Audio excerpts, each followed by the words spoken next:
சரியா, நாம பேசாம போய் படுத்தலாம். யாராவது ராத்திரி நம்மளை பார்த்துட்டாங்கன்னா வீணா சந்தேகம் வரும். சரி மங்கேஷ், வா கிளம்பலாம். யார் நீங்க? என்ன விடுங்க, நான் போகணும். நாங்களா விருப்பப்பட்டு இங்க வரல, ஒருத்தர் எங்களை இங்க அனுப்பி வச்சாரு. அப்போ உன்னை அனுப்பி வச்சது யாருன்னு சொல்லு. அதெல்லாம் நான் சொல்ல முடியாது. அப்போ இங்கே தான் இருக்கணும். இவரை விட்டுருங்க. இதனால நமக்கு என்ன கிடைக்க போகுது?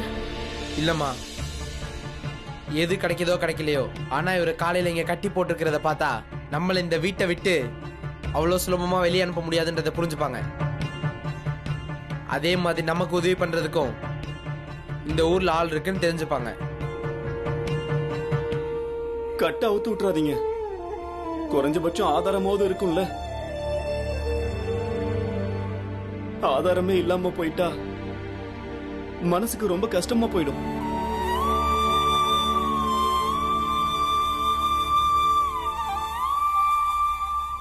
உங்களுக்கு ரொம்ப ரொம்ப நன்றி. நீங்க மட்டும் இன்னைக்கு சரியான நேரத்துக்கு வராம இருந்திருந்தீங்கன்னா நாங்க எங்கேயாவது அலைஞ்சுகிட்டு இருந்திருப்போம். ரொம்ப நன்றி. உங்க கையில இருந்து எவ்வளவு ரத்தம் வருதேப்பா. கொஞ்சம் இருங்க, நான் போய் உள்ள மருந்து கொண்டு வரேன். வேண்டாம், காலையில அதுவா சரியாயிடும். இல்ல வேண்டாம் வேண்டாம், அத்தையோட மருந்து நல்லா வேலை செய்யும். அத்தை மருந்து போட்டு விட்டாங்கன்னா காலையிலேயே உங்க காயம் நல்லா ஆறிடும். வேணாம், அதுவா சரியாயிடும். அது மட்டும் இல்ல, நான் இப்போ உங்க மாப்பிள்ளை இல்ல. எங்களுக்குள்ள இன்னும் கல்யாணம் ஆகல.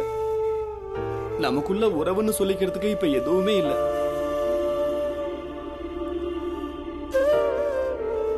கொஞ்சம் நில்லுங்க. ஏன் இப்படி எல்லாம் பேசுறீங்க?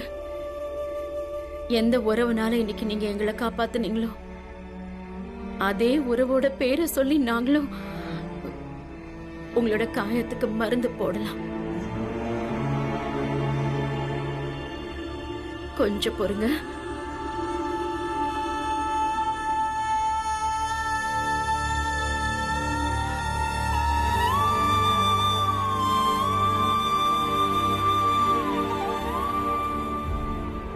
நீங்க எப்படி மருந்து போடுறீங்களோ அதே மாதிரிதான் எங்க அண்ணியும் மருந்து போடுவாங்க. அவங்களும் என்ன நல்லா கவனிச்சுக்குவாங்க. ஆனா என் அம்மா அப்பா அண்ணிய கொன்னுட்டாங்க. என்னால எதுவும் பண்ண முடியல. போலீஸ கூட்டிக்கிட்டு வந்தேன். ஆனா அவங்கள குற்றவாளி நிரூபிக்க என்கிட்ட எந்த ஆதாரமும் இல்லையே. இன்னைக்கு நியாயமான போலீஸ்காரங்களே இல்லாம போயிட்டாங்க. உங்களுக்கு நான் பால்ல மஞ்சளை கலந்து எடுத்துட்டு வரேங்க.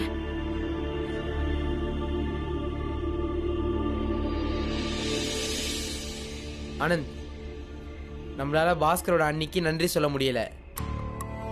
ஆனா அவங்களுக்கு நம்ம நீதி வாங்கி கொடுக்க முடியும். அது மூலமா நம்ம அவங்களுக்கு நன்றி சொல்ல முடியும். பாலானா நம்ம எப்படி நீதி வாங்கி தர முடியும்? நமக்கு யாரு தெரியும்? நாம சொன்னா போலீஸ் இன்ஸ்பெக்டர் கண்டிப்பா கேட்க மாட்டாரு. நீதியை நிலைநாட்ட நாம போராட ஆரம்பிச்சிட்டோம்னா தானா வழி பிறக்குன்னு அப்பா சொல்லுவாங்களே, தாமதமானா கூட கண்டிப்பா நம்மளால நீதி வாங்கி தர முடியும்.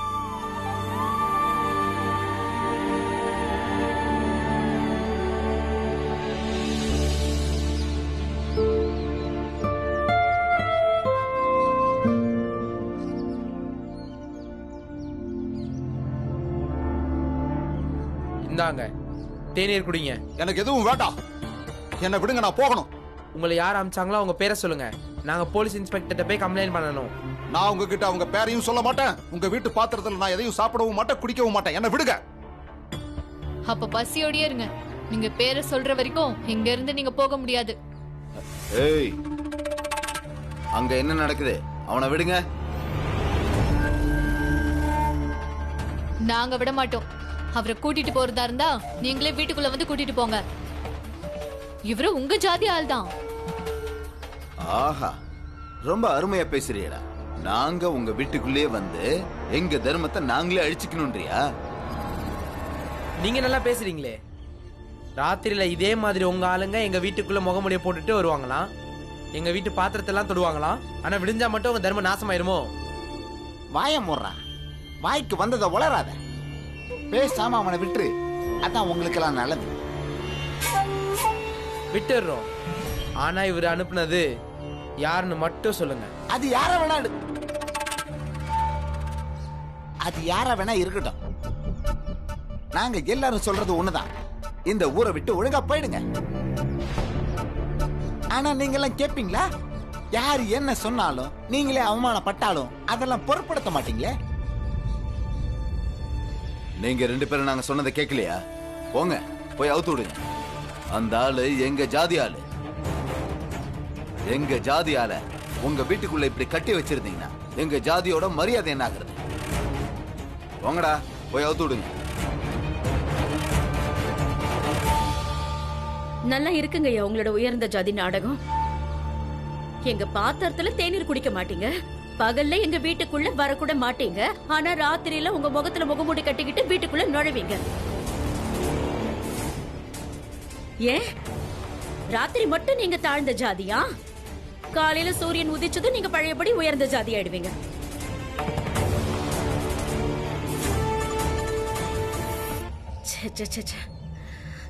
சரி விடுங்க, எந்த ஆள் இந்த வீட்டை விட்டு எப்படி வெளியில போறாருன்னு நானும் பாக்குறேன். இவரை எங்க வீட்டுக்கு யார் அனுப்பி வச்சதுன்னு இவர் சொன்னா மட்டும்தான் இவர் இந்த வீட்டை விட்டு வெளியில போக முடியும். நீங்க கிளம்பலாம். எங்களை தொந்தரவு பண்றதுக்கு நான் மட்டும் வந்துருங்க. அதான் பாத்தீங்களே, என் பொண்ணோட கல்யாணம் நின்னு போச்சு. பீமாவும் இவங்களோட அப்பாவும் இன்னும் வீட்டுக்கு வரல. இப்ப கூட ஜாதி பேரை சொல்லி வம்பிழுக்கிற நீங்க எல்லாம் என்ன ஆளுங்க?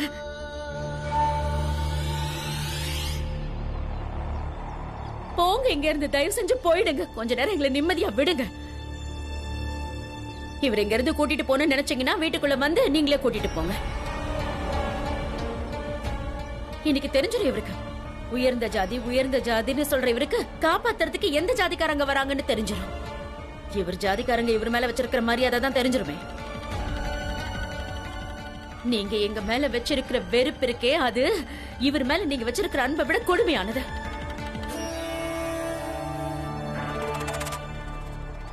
இவரை காப்பாத்துறதுக்காக வந்த அன்பை நீங்க உள்ள வர முடியாத அளவுக்கு எங்க மேல வச்சிருக்கிற வெறுப்பை தடுக்குது. நீங்க போங்க, கிளம்புங்க. ஒண்ணு மட்டும் ஞாபகம் இருக்கட்டும், ராத்திரி வீரன் மாதிரி வீட்டுக்குள்ள வரலான்னு மட்டும் நினைக்காதீங்க. இனிமே இந்த வீட்டுக்குள்ள நுழையணும்னு நீங்க நினைச்சீங்கன்னா அதுக்கப்புறம் விளைவுகள் மோசமா இருக்கும்.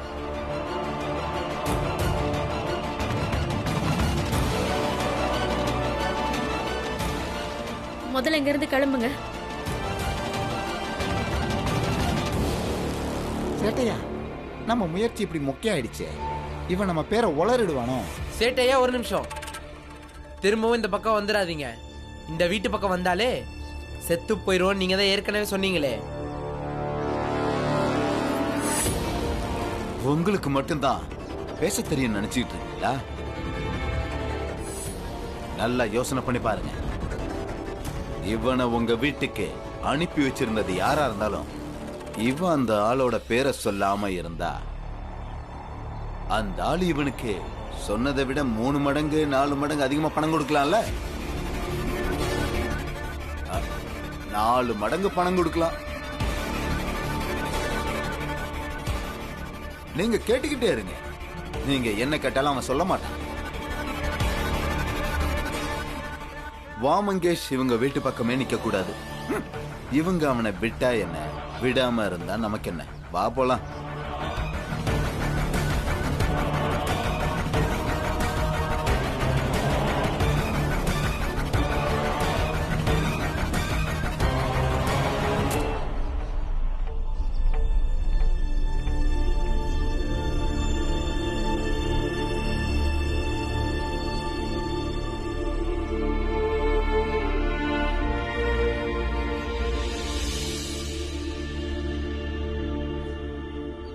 அண்ணே, நீங்க என்ன யோசிச்சுட்டு இருக்கீங்கன்னு எனக்கு தெரியுது. அண்ணனையும் பீமாவை பத்தி தானே கவலைப்படுறீங்க. எனக்கு நம்பிக்கை இருக்கு அண்ணி. அவங்க 2 பேரும் கண்டிப்பா சீக்கிரம் வந்துருவாங்க. நீங்களும் நம்பிக்கையோட காத்துக்கிட்டு இருங்க அண்ணி. உங்க நம்பிக்கையில தான் எனக்கு இந்த குடும்பம் வாழ்ந்துகிட்டு இருக்கு அண்ணி.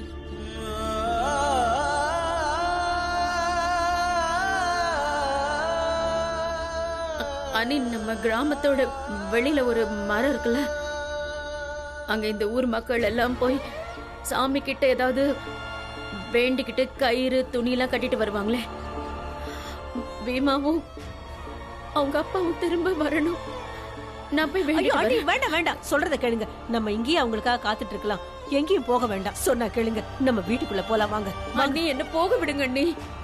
நாங்க போய் வேண்டிக்கிட்டா பீமாவும் அவங்க அப்பாவும் வீட்டுக்கு திரும்ப வந்துருவாங்க அண்ணி. போக அண்ணி, விடுங்க வேண்டாம் அண்ணி. அண்ணி, நான் நான் சொல்றத போகணும் கேளுங்க அண்ணி. அண்ணி. வேண்டாம் அண்ணி, நான் சொன்னா கேளுங்க அண்ணி.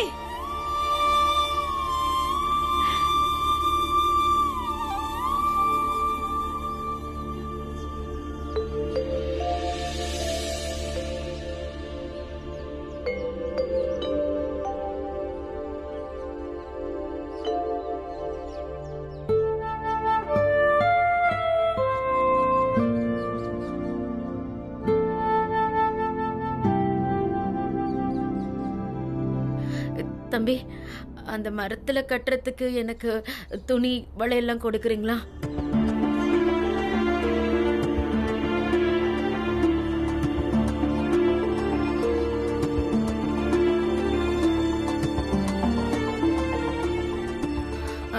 அங்கேயே வச்சிருங்க.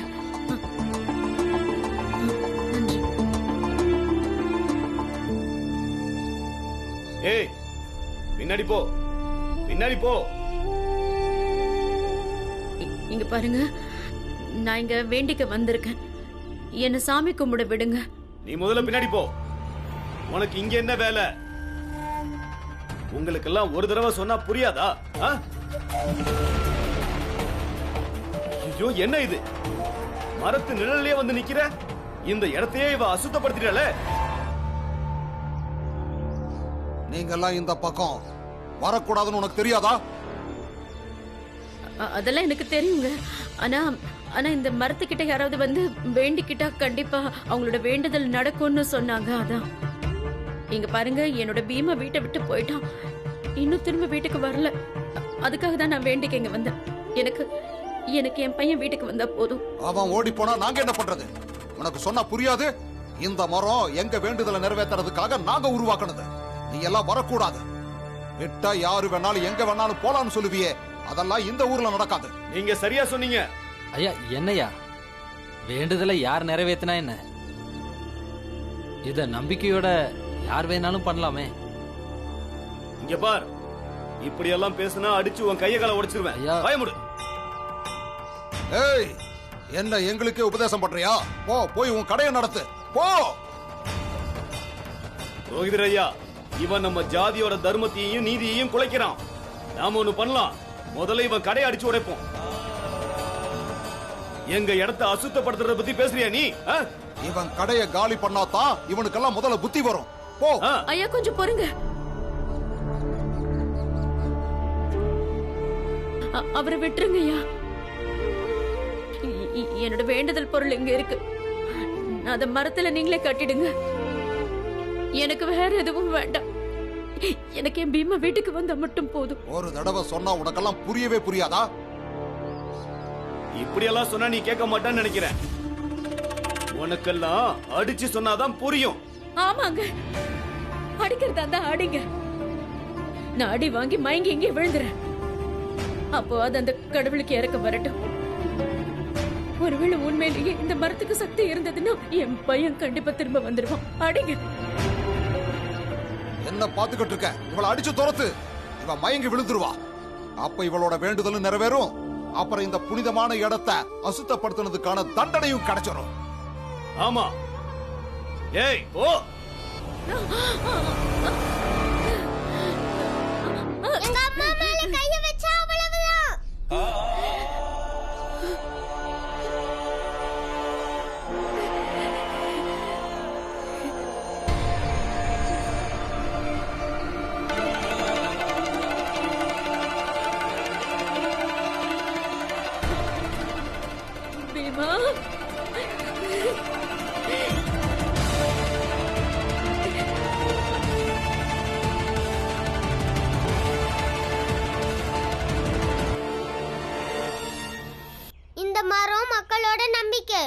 நீங்க எல்லாரும் தினமும் இந்த மரத்துல வேண்டிக்கிட்டு துணியை கட்டுறத எங்க அம்மா தினமும் பார்த்திருக்காங்க. அதனாலதான் அம்மாவுக்கு ஒரு பிரச்சனை வந்ததும் ஏன் அவங்க உங்களை மாதிரியே இந்த மரத்துக்கிட்ட வந்து பிரச்சனை சொல்லி அழுக கூடாதுன்னு நினைச்சாங்க. நீங்க இன்னைக்கு இங்க இருந்து துரத்தி விடுறீங்களே எங்க அம்மா, அவங்க எப்பவுமே நம்பிக்கை தான் எல்லாம், அதுக்கு பெரிய சக்தி இருக்குன்னு அடிக்கடி எனக்கு சொல்லி வளர்த்திருக்காங்க. நம்பிக்கை உண்மையிலே பலம் வாஞ்சதுதான். ஆனா கேள்வி கேட்காம ஏதாவது நம்ம நம்பினா அதுக்கு பேரு மூட நம்பிக்கை. ஏய் பீமராவ், நீ எங்க நம்பிக்கைய மூட நம்பிக்கைன்னு சொல்றியா? எங்களை பார்த்தா முட்டாள்னு தெரியுதா? இல்ல, யாருக்கும் எந்த கெடுதலும் இல்லாததுதான் உண்மையான பலம் தரக்கூடிய நம்பிக்கை. ஆனா இங்க உங்க நம்பிக்கையே எங்க அம்மா துரத்துதுன்னா அது கண்டிப்பா மூட நம்பிக்கையா தான் இருக்க முடியும்.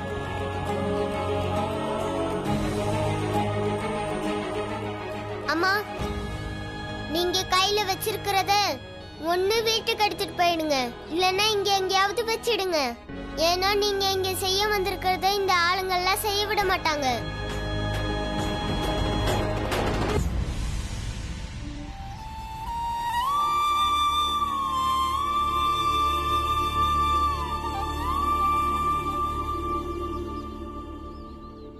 இப்படி கம்பால அடிச்சு ஒருத்தரோட தலைய உடைக்க முயற்சி பண்றது ரொம்ப தப்பு. அப்படி பண்றவர் பெரிய குற்றவாளி. அப்படியா? அப்போ உனக்கு இது குத்தமா தெரியுதா? உண்மையான குத்தம் என்னன்னு நான் உனக்கு காட்டுறேன். விட்டுருங்க, சின்ன பையன். நீங்க உங்க வேலையை பாருங்க, நான் இவனை இங்க இருந்து கூட்டிட்டு போயிடுறேன். நீ வா பீமா. நீங்க ஒரு வேலையை செய்யும் போது முதல்ல நீங்களே உங்களுக்குள்ள நிறைய கேள்விகளை கேட்டுக்கோங்க. அப்பதான் அடுத்தவங்க வந்து அதை கேள்வி கேட்கிற வாய்ப்பு இல்லாம போகும். நாங்க எதையும் தப்பாவே நினைக்கல. நீங்க மதிக்கிறத எங்க அம்மாவும் மதிச்சு வந்தப்போ நீங்க அதை பார்த்து சந்தோஷப்பட்டுக்கணும். ஆனா நீங்க கோவப்பட்டீங்க. அதனாலதான் உங்க நம்பிக்கை எனக்கு மூட நம்பிக்கையாப்படுது. என்னோட மனசு எப்பவும் எதையும் கேள்வி கேட்காம முழுசா ஏத்துக்காது.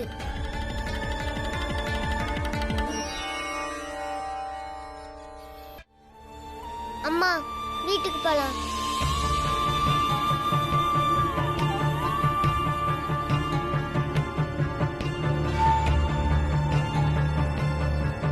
இன்னைக்கு பீமாராவ் பேசுறது ரொம்ப பெரிய விஷயம்.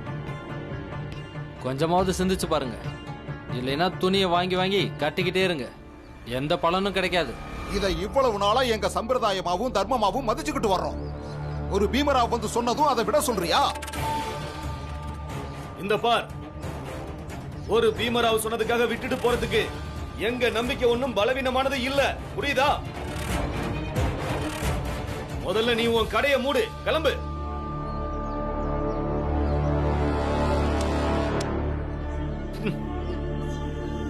நீ எந்த வீட்டுக்கு போற பீமா? நான் உன்கிட்ட தான் கேட்டுட்டு இருக்கேன், எந்த வீட்டுக்கு நீ போற?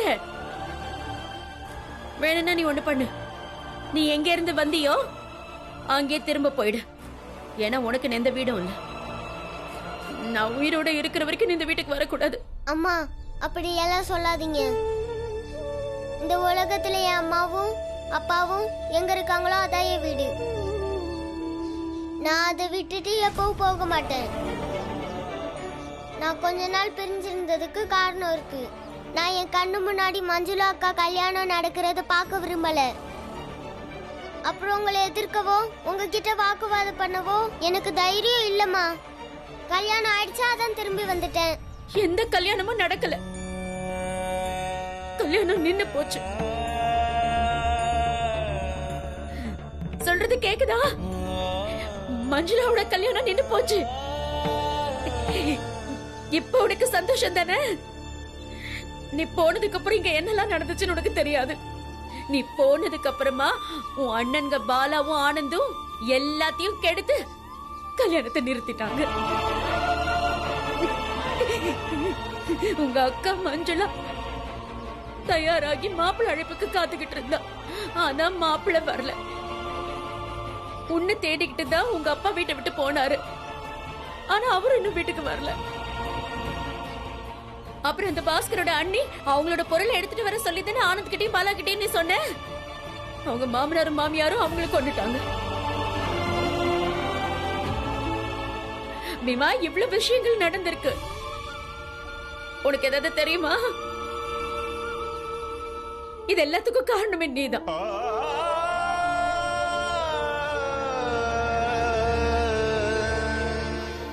பீமா, நீ போனதுக்கு அப்புறம் இவ்வளவு நடந்திருக்கு. இப்ப என்ன பண்ணணும்னு நினைக்கிற? ஆ? முன்னாடி நான் தோத்து போயிட்டேன் பீமா. நீ ஜெயிச்சிட்ட. உங்க அப்பா உன்னை தேடிதான் வீட்டை விட்டு போனாரு. நீ வந்துட்ட. ஆனா அவர் வரல. எங்க அலைஞ்சிட்டு இருக்காரோ தெரியல. உன்னை கண்டுபிடிக்காம அவர் திரும்ப வரவே மாட்டாரு. இவ்வளவு நடந்து கூட நீதான் சரின்னு நீ நினைக்கிற. என் பேச்ச நீ எப்பவும் கேட்கவே மாட்டல்ல. போ, இங்க இருந்து போ. அம்மாங்கிற ஒருத்தியே இல்லாத ஒரு ஊருக்கு போய் நல்லபடியா வாழ. அம்மா மட்டும் இல்ல, அப்பா, அத்தை, அண்ணனுங்க, அக்காங்க யாரும் இல்லாத ஊருக்கு போய் வாழு. அப்பதான் உன் விருப்பப்படி நீ வாழலாம். நீ போயிடு. அழாதீங்கம்மா. நான் செஞ்சது எல்லாம் நல்ல எண்ணத்துல தான் செஞ்சேன். ஆனா அந்த பாஸ்கரனோட அண்ணி இறந்து போயிருக்க கூடாது. அப்பாவும் என்ன தேடிக்கிட்டு இங்க இருந்து போயிருக்க கூடாது. நானே வந்திருப்பேனே. நீங்க கவலைப்படாதீங்க. நான் போய் அப்பாவை தேடி கூட்டிட்டு வரேன். நீங்க வீட்டுக்கு போங்க. நான் அப்பாவை தேடி வீட்டுக்கு கூட்டிட்டு தான் வருவேன். வேணாம், நீ எங்கேயும் போக கூடாது. நான் போக விட மாட்டேன். வா, நீ என் கூட வீட்டுக்கு வா. உன் இஷ்டத்துக்கு நிறைய ஆடிட்ட. இனிமே நான் என்ன சொல்றேனோ அதை மட்டும் தான் நீ கேட்கணும்.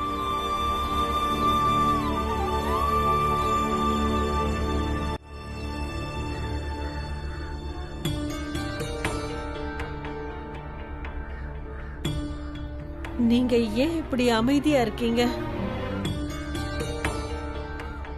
நம்ம பையன் இருந்திருந்தா இதை விட அதிகமா சம்பாரிச்சிருந்திருக்கலாம். ஆனா நம்ம பாஸ்கர் தான் வீட்டை விட்டு ஒரேடியா ஓடி போயிட்டானே. நீங்களும் பக்கத்துல தானே இருந்தீங்க. நீங்க ஏங்க அவனை தடுக்கவே இல்ல? போய் சாப்பிட ஏதாவது பண்ணு, ரொம்ப பசிக்குது. நீங்கெல்லாம் என்ன அப்பாவோ? நீங்க என்ன பண்ணுவீங்க ஏது பண்ணுவீங்கன்னு தெரியாது. ஆனா ஏதாவது சொல்லி என் பிள்ளைய திரும்ப கூட்டிட்டு வாங்க. நான் அதுக்குள்ள உங்க 2 பேருக்கு சேர்த்து சமைச்சு வைக்கிறேன். என் பிள்ளை பாஸ்கருக்கு ரொட்டியும் குருமானா ரொம்ப பிடிக்கும். நான் ரொட்டியும் குருமாவும் செஞ்சு வைக்கிறேங்க. இந்த செருப்பு இருக்குல்ல, இத வச்சு அடிக்கிறதுல நீ செத்தே போயிடுவ. நான் அவன் அப்பண்டி. அவன் வந்தா வரட்டும், இல்ல வராம எங்கேயோ போகட்டும். அவன் நினைச்சுக்கிட்டு இருக்கிற எல்லாமே தப்பு. அவனோட அப்பா அம்மா உயிரோட இருக்கிற வரைக்கும் அவங்க சொல்றதை தான் அவன் செஞ்சாகணும். பையன் எல்லாத்தையுமே அழிச்சுட்டான். குடும்பத்தையே நாசம் பண்ணிட்டான். காசு, பணம், மானம், மரியாதை எல்லாத்தையும் மண்ணோட மண்ணா ஆக்கிட்டான். நீ அவனுக்கு ரொட்டியும் குருமாவும் பண்றியா? நாம இழந்தது எல்லாம் திரும்ப எப்படி அடையிறதுன்னு யோசி.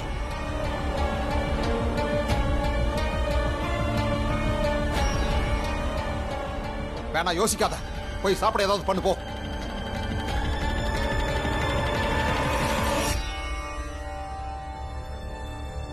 அட பேம்,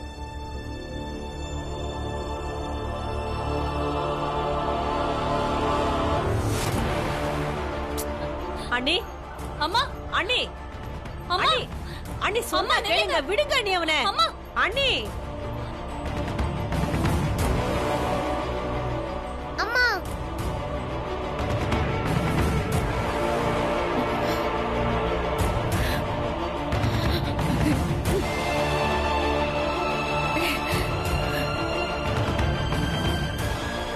அம்மா, கதவை திறங்கம்மா. அம்மா, கதவை திறங்கம்மா. அம்மா, கதவை திறங்கம்மா. என்ன அண்ணே நீங்க? நில்லுங்க. நான் சொல்றத கவனமா கேளுங்க. பீமா இதுக்குள்ளதான் அடைஞ்சிருக்கணும். யாரும் திறந்து விடக்கூடாது.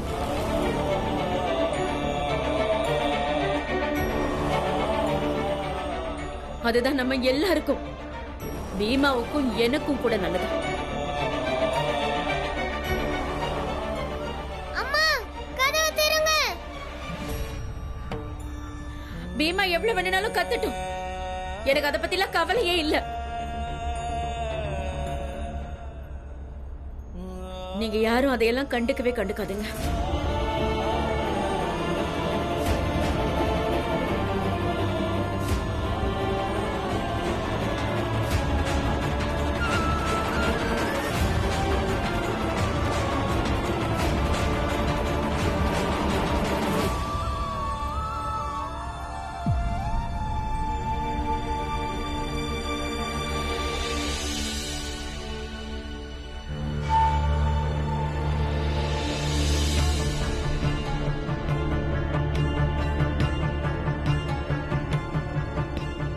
உங்களை எங்களோட வீட்டுக்கு யார் அனுப்பி வச்சதுன்னு நாங்களும் எத்தனையோ தடவை உங்களை கேட்டு பார்த்துட்டோம். ஆனா இது வரைக்கும் நீங்க சொல்லவே இல்லை. ஆனா அது யாருன்னு எங்களுக்கு தெரியும்.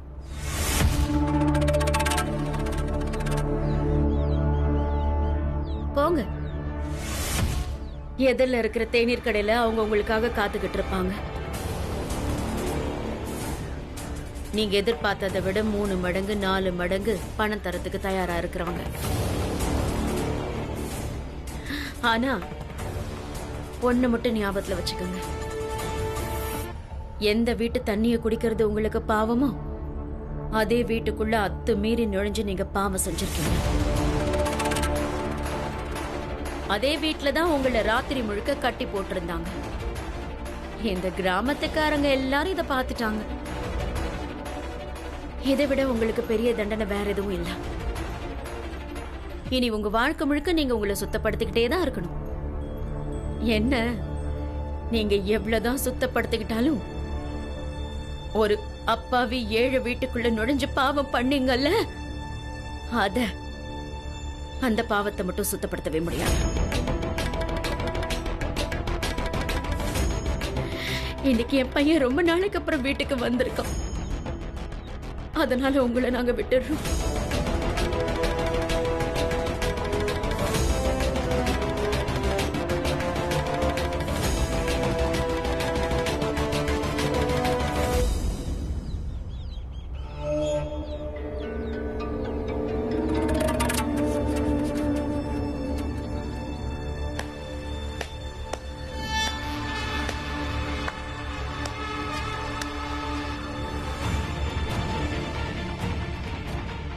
நல்ல விஷயம், பையன் வந்துட்டான். இனி அப்பாவும் வந்துருவாரு. இனி நாம சங்கோஜப்படாம எல்லா விஷயத்தையும் தெளிவா பேசிடலாம். இங்க பாருங்க, நாங்க நிறைய பிரச்சனையை அனுபவிச்சிட்டோம்.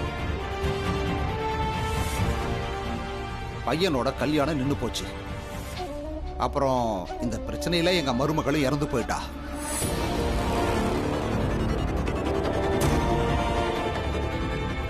சமூகத்திலையும் ஏகப்பட்ட கெட்ட பேரு. நாங்க இதனால நிறைய இழந்துட்டோம். அதுக்கு தான் நாங்க வந்திருக்கோம்.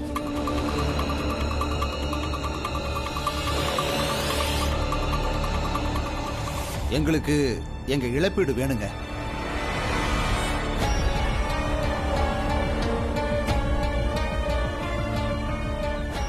ஆமா, நீங்கெல்லாம் மனுஷங்க தானா?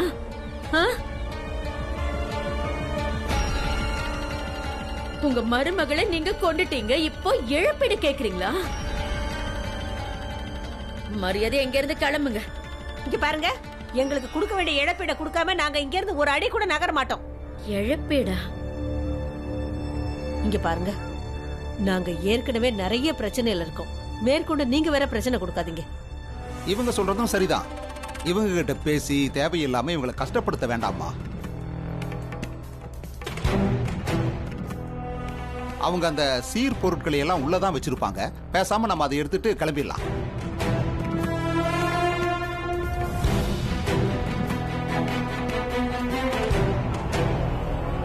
வா, ஒழுங்கா இங்க இருந்து கிளம்பி போயிடுங்க, இல்லனா மரியாதை போயிடும். புரிஞ்சுக்கிட்டு கிளம்புங்க. மஞ்சுளா, கம்ப முதல்ல கீழே போடு. பெரியவங்க கிட்ட இப்படியா பேசுவேன்? இல்லத்த, இவங்க கிட்டலாம் இப்படிதான் நடந்துக்கணும். கம்ப மட்டும் கீழே போட்டுறாத மஞ்சுளா. மஞ்சுளாக்கா நீங்க பண்றது ரொம்ப சரி. தயவு செஞ்சு கம்ப கீழே போட்றாதீங்க. இவங்களுக்கெல்லாம் கண்டிப்பா ஒரு பாட புகட்டியே ஆகணும். விடுங்க விடுங்க, கம்ப வச்சிருக்கட்டும். நீங்க வளர்த்த லட்சணத்துல தானே உங்க பொண்ணு வளர்ந்துருப்பா. இவளை போய் மருமகளாக்க பார்த்தமே, நல்ல வேலை கல்யாணம் நடக்கல. இந்த குடும்பத்துல எல்லா பிள்ளைங்களோட குணமும் ஒரே மாதிரி தான் இருக்கும் போல இருக்கு. என் பசங்கள்லாம் எப்படிப்பட்டவங்கன்னு எனக்கு ரொம்ப நல்லாவே தெரியும். நீங்க எப்படிப்பட்டவங்கன்னு நான் தெரிஞ்சுக்கிட்டேன். இப்படிப்பட்ட உங்களோட வீட்டுக்கு நான் என் பொண்ணு மருமகளும் அனுப்ப பார்த்தேன்னு நான் ரொம்ப பெரிய தப்பு பண்ண பார்த்துட்டேன். என் வீட்டு பசங்க காப்பாத்திட்டாங்க. தயவு செஞ்சு இங்க இருந்து கிளம்பி போயிடுங்க, அதுதான் உங்களுக்கு நல்லது. என்ன நினைச்சிட்டு இருக்கீங்க? நாங்க உங்களை அப்படியே விட்டுருவோம் நினைச்சீங்களா? எங்களுக்கு ஏற்பட்ட இழப்பீட்டுக்கு நீங்க கண்டிப்பா பதில் சொல்லியே தான் தீரணும், பாத்துக்கோங்க. நீங்க கிளம்புறீங்களா இல்லையா? இங்க இருந்து கிளம்புங்க. கிளம்புறோம்.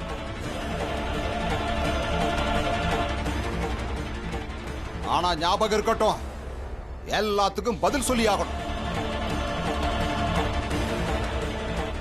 மாமா கிளம்புங்க.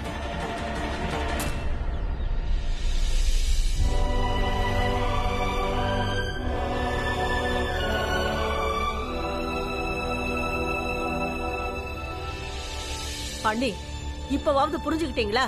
நல்ல வேளையா நம்ம பொண்ணு அந்த அரக்கரங்க வீட்டுக்கு அனுப்பல. இனிமேலாவது பீம விட்டுருங்க அண்ணி. இல்ல, பீமாக்கு கண்டிப்பா தண்டனை கிடைக்கணும். அவங்க தான் இருக்கணும்.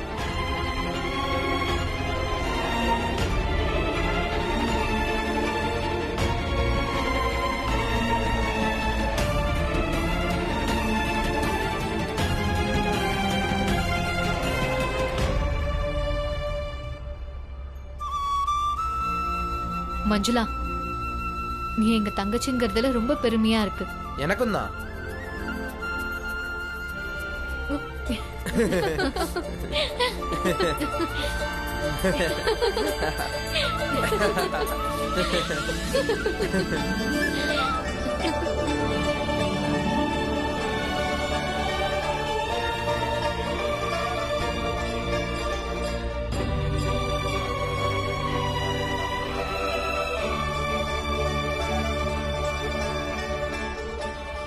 பீம்,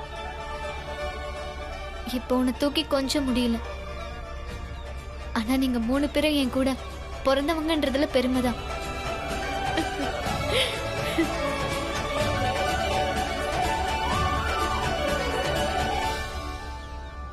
இந்த காலத்துல எல்லா பிள்ளைங்களும் இப்படி தருதலையா தான் இருக்குங்க. இப்படியா கம்பெடுத்து மிரட்டுவாங்க? அவங்களை எல்லாம் விடக்கூடாது, பழிக்கு பழி வாங்கி ஆகணும். இந்த மாதிரி அநியாயம் எங்கேயாவது நடக்குமா? அந்த பொண்ணு உங்களை பார்த்தே கம்பெடுத்து காட்டி இருக்காளே, நீங்க பயந்து ஓடி வந்துட்டீங்க. நீங்க ஏதாவது செஞ்சிருக்கணுங்க, அப்பத்தானே அவங்களுக்கும் ஒரு பாடம் கிடைக்கும். என்ன மங்கேஷ்? சரியா சொன்னீங்க. ஆனா அவங்க எல்லாம் ரொம்ப மோசமானவங்க. வயசான எங்களை பார்த்து பயப்பட மாட்டாங்க. ஐயா, உங்க பசங்க உங்களை பார்த்து கம்ப காட்டினாங்க, நீங்க அவங்களுக்கு போலீஸோட கம்ப காட்டுங்க. ஆமா, போலீஸ்னா எல்லாரும் பயப்படுவாங்க. சரியா சொன்ன. நல்லா யோசிச்சு பாருங்க. உங்களோட அப்பாவி மருமக செத்து போயிட்டான், கல்யாணம் நின்னு போச்சு, பையன் வீட்டை விட்டு போயிட்டான். நீங்க 2 பேரும் வேற வழியே இல்லாம தெரு தெருவா அலையறீங்க. நல்லா யோசிங்க. உங்க சொந்தக்காரங்களுக்கெல்லாம் இது தெரிய வந்துச்சுன்னா உங்களை முன்ன மாதிரி மதிப்பாங்களா என்ன? கண்டிப்பா மதிக்க மாட்டாங்க. என்ன மங்கேஷ்? அப்புறம் பின்ன ஆனா உங்களை பார்த்தா நீங்க எங்க ஜாதியை சேர்ந்தவங்க மாதிரியே தெரியலையேங்க. அப்புறம் ஏன் நீங்க எங்களை பத்தி இவ்வளவு கவலைப்படுறீங்க? நல்ல வேலை அந்த ஆண்டவன் புண்ணியத்துல நாங்க உங்களை மாதிரி பிறக்கல. மங்கேஷ், கோவப்படாத. பார்த்தல எவ்வளவு கஷ்டத்துல இருக்காங்க. இங்க பாருங்க, நாங்க பெரிய ஜாதி ஆளுங்க தான். நாங்க பெரிய ஜாதிங்கிறதால உங்களை மாதிரி கஷ்டப்படுற ஆளுங்களுக்கு உதவி பண்ண வேண்டியது எங்களோட கடமை. உங்களுக்கு உதவி பண்ணி நாங்க தானே வாழ வைக்கணும். அததான் உங்களுக்கு சொல்லி புரிய வைக்கிறோம். நீங்க போலீஸ் கிட்ட போங்க, அவங்க கிட்ட உதவி கேளுங்க. அதுக்கப்புறம் உங்க பையனுக்கு சொல்லி புரிய வச்சு அவனை கூட்டிட்டு வாங்க. ஏன்னா உங்களுக்கு ராம்ஜி சத்பாலோட குடும்பத்தை பத்தி தெரியாது. அடுத்தவங்க குடும்பத்தை உடைச்சு அவங்க வீட்டு பசங்களை வீட்டோட மாப்பிள்ளையாக்குற கலை அவங்களுக்கு நல்லாவே தெரியும். நீங்க சரியா சொன்னீங்க சேட்டையா. சேட்டையாவோட பையனையும் அவங்க பிரிச்சுட்டாங்க. அட அதெல்லாம் விடுமுங்க. இல்ல சேட்டையா, அவங்க உண்மையை தெரிஞ்சுக்கணும்ல. இதெல்லாம் சொல்ல தேவை. இல்ல தெரிஞ்சுக்கணும்ல. சேட்டையாவுக்கு இருந்தது ஒரே பையன், அவனையும் அவர்கிட்ட இருந்து பிரிச்சுட்டாங்க. உங்களோட துன்பத்தை சேட்டையாவை விட அதிகமா யாரும் புரிஞ்சுக்க முடியாது. நான் புரியுற மாதிரியே சொல்றேங்க.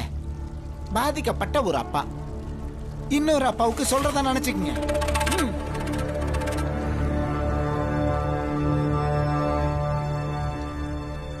ஆமா, இவங்க சொல்றதும் சரிதான். இந்த மாதிரி உயர் ஜாதி ஆளுங்கெல்லாம் கூட இருக்கும்போது நாம எதுக்காக பயப்படணும்?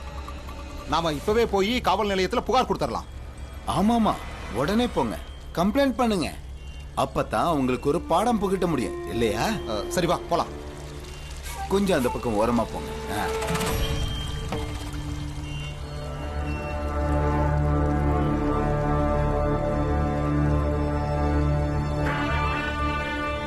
இங்க பாருங்க, உங்க பையனுக்காவது எப்படியாவது சொல்லி புரிய வைங்க, சரியா?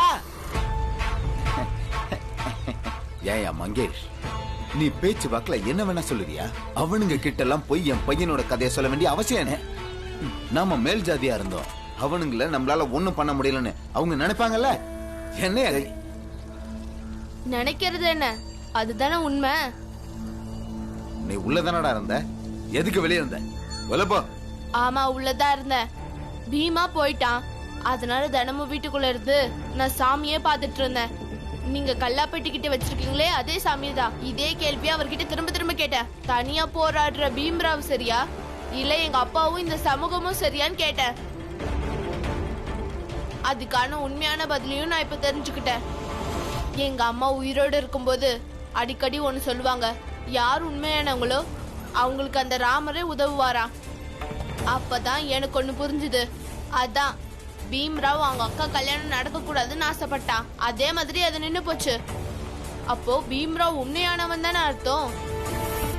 அப்போ பீம்ராவ் சரினா நீங்க எல்லாரும் தப்பானவங்க தானே? ஏண்டா உண்மை எது பொய் எதுன்னு சொல்ற அளவுக்கு நீ வளர்ந்துட்டியா? போடாண்ணா. அப்பா, நானா இவ்வளவு நாள் விருப்பப்பட்டு தான் உள்ள இருந்தேன். இனிமேல் நான் எப்பவும் வெளியே தான் இருப்பேன்.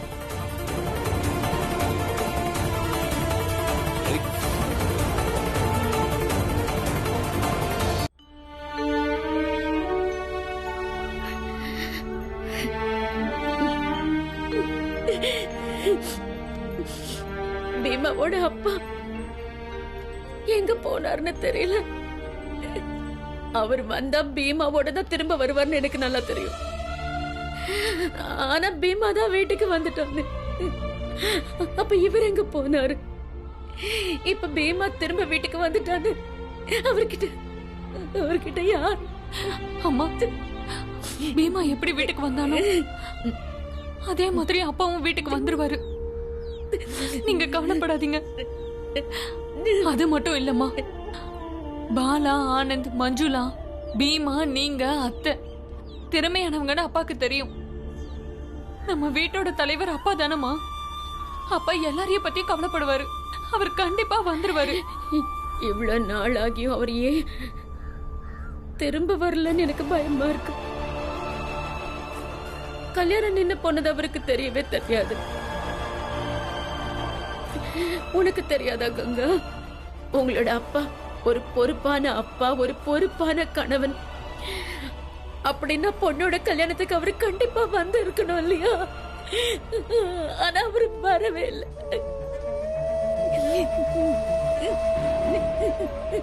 பீமா மேல உங்க அப்பா உயிரையே வச்சிருக்காருங்கிறது எனக்கு ரொம்ப நல்லாவே தெரியும். ஆனா நேரத்துக்கு ஏத்த மாதிரி எதை செய்யணும் எதை செய்யக்கூடாதுங்கிறது அவருக்கு தெரியுங்கிறதும் எனக்கு தெரியும். ஏதாவது தப்பா நடந்துருமோன்னு எனக்கு பயமா இருக்கு. அவருக்கு எதுவும் ஆயிடாது. இல்லம்மா, அப்படியெல்லாம் எதுவுமே இருக்காதுமா. அப்பா எங்க இருந்தாலும் நல்லாதான் இருப்பாரு. நீங்க எதுக்கும் கவலைப்படாதீங்க.